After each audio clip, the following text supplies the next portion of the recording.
Ce n'est pas le passé qui tournoie dans ma nuit, mais les jours futurs, mes pans de bonheur confisqués, les pans de bonheur que je lègue à celles qui, après moi, vivront. Petite, ma petite fille.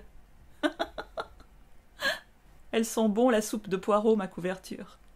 Brave femme qui me l'a donnée. Ne jamais oublier la bonté, la douceur, la chaleur, se souvenir de toutes les couvertures, se souvenir des édredons, se souvenir des craquements de feu dans les cheminées, se souvenir des étincelles, des escarbilles qui vont au ciel, se souvenir de l'ardeur des chandelles sur les théâtres, se souvenir de la fierté brûlante quand mon fils jouait mes pièces. Je n'écrirai que des comédies, trouver la fin heureuse. Sinon, pourquoi vivre et souffrir? Au début, une femme entre dans une cellule et elle est accompagnée par un très jeune homme, le jeune soldat. La pièce attaque comme ça, la prisonnière, le jeune soldat, une cellule. Et puis on sait assez vite qu'on est dans une période révolutionnaire et tout de suite cette femme exige de garder de quoi écrire. La pièce démarre comme ça. Après ça va se passer sur quelques jours, jour et nuit, autour de cette cellule, avec deux autres personnages, la mère du jeune soldat, qui est une femme qui a à peu près l'âge de la prisonnière, qui est parfaitement illettrée, qui vit avec son fils dans une espèce de logement de fonction, à l'intérieur donc de cette prison, sans être prisonnière, et puis une jeune femme qui vient de loin, qui vient de l'extérieur, qui est la compagne du fils de la prisonnière. Voilà posés les personnages et l'attaque de l'histoire. Pendant ces quelques jours et ces quelques nuits, ce qui va se jouer, c'est d'une part la question de l'écriture. Est-ce que cette femme emprisonnée va réussir à continuer à écrire? Et aussi la question de l'écriture à rebours, puisque c'est parce qu'elle a écrit un texte qui a déplu aux autorités, à ceux qui ont le pouvoir à ce moment-là, qu'elle est emprisonnée et qu'elle va être jugée et qu'elle va être condamnée.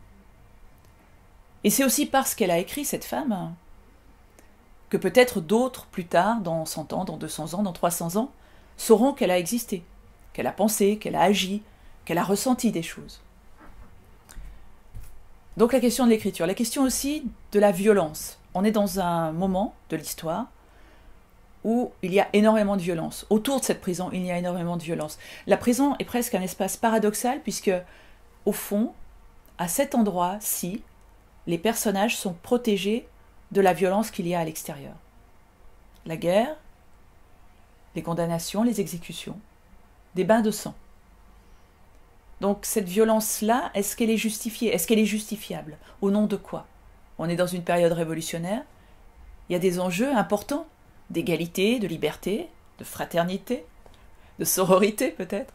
Et finalement, ces enjeux-là, est-ce qu'ils valent le bain de sang, les bains de sang?